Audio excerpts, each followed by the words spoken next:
In 2014, Henvey Inlet First Nations, Ngig Power Corporation, and Pattern Development partnered in an historic 50-50 joint venture to develop the Henvey Inlet Wind Project.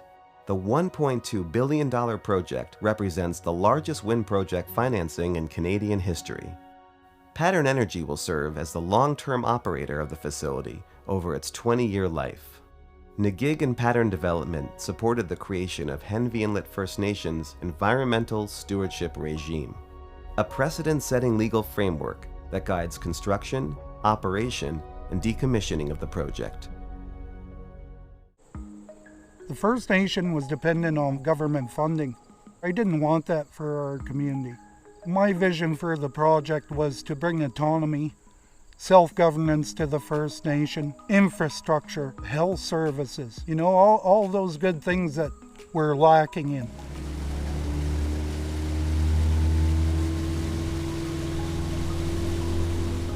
There were a lot of folks that opposed it. They were fearful that their land would be disturbed, and rightfully so.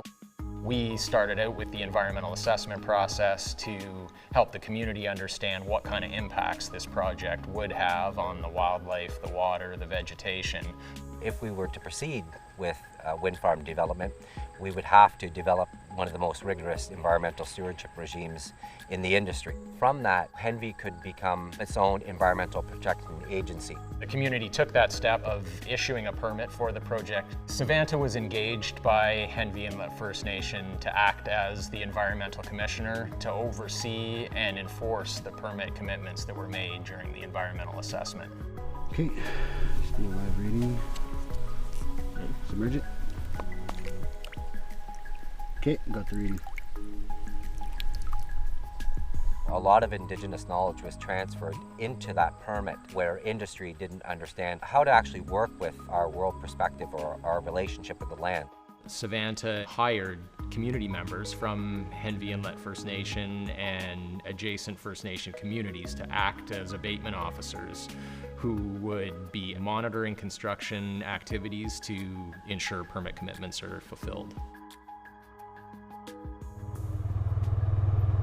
I remember when I started back here in November of 2017, there was nothing around, no roads. They had surveyors come in, mark out all the roads out, turbine pads, and that's when we started coming around then. Having our own community members out there as abatement officers allowed for us to better understand industry standards and allowed industry to understand expectations from an Indigenous perspective. So we actually began to develop a common language. Did you see any snakes last week? Was it pretty warm out? Oh, last week, yeah, I seen 2 rattlesnakes, or Massasauga rattlesnakes. Each day I teach them something, and other days they teach me something. They're knowledgeable about what's going on in the job site, and I'm pretty knowledgeable about stuff in the field. We're out there every day and we are protecting the traditional land of the Henvey Inlet First Nation. We're out there on foot, we're going in the bush, we're taking surveys, we're checking for permit compliance. Enforcing the speed limit is important on site because there is mortalities of animals. So we have a radar gun to make sure that people follow the speed limit. This project has put a heavy focus on environmental sustainability and mitigation of species at risk habitat loss. These are snappers. Yep, these are snap and clutch. We'll be releasing over 100 today. Easily. Wow, that's incredible. These probably otherwise would never have even made it to become a turtle. Right. And that's why we do this. All right, Beans, you ready to go? They are ready. Generally speaking, when there are construction projects, there will be inevitable disturbances within wetlands, forest, roads, and definitely wildlife.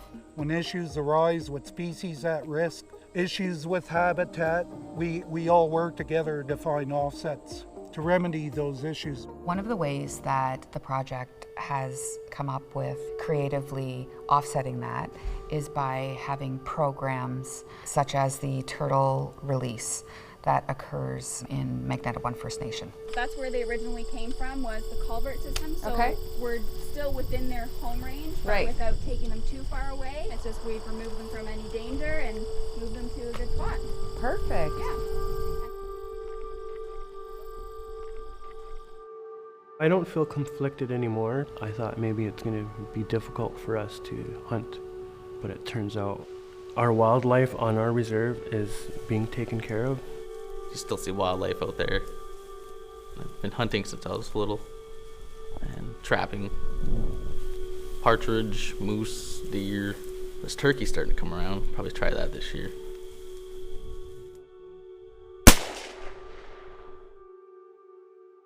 It's online. The construction is virtually done now. It's been 12 years in the making, and to finally see it realized is momentous for the First Nation. 20 years down the line, and future generations have a nest egg to govern themselves at that time, and the band doesn't have to rely on government funding. This area right here is going to be the recreation center. Here's where the gymnasium will sit in this area. And then it's also going to have a large pool in it. There's also going to be a permanent sweat lodge. Area for sacred fire will be there. It gives the community the opportunity to build out the vision that they have for their long-term future with the funding that comes from this project and the ability to do it in a way that doesn't sacrifice the land that they care so much about. We've been sustained by these lands. We have an obligation to these lands to ensure that coexistence. That relationship is sacred. We still want to utilize those lands for our traditional purposes. We live off the land. We're supposed to be stewards to the land. We have to protect those lands. First time really seeing wind turbines. It's amazing. It's crazy how many people it takes to build just one of these things and how they're just so gigantic. It kind of like, it's mind-blowing that we can build something like this. And to see it spinning is awesome. Yeah.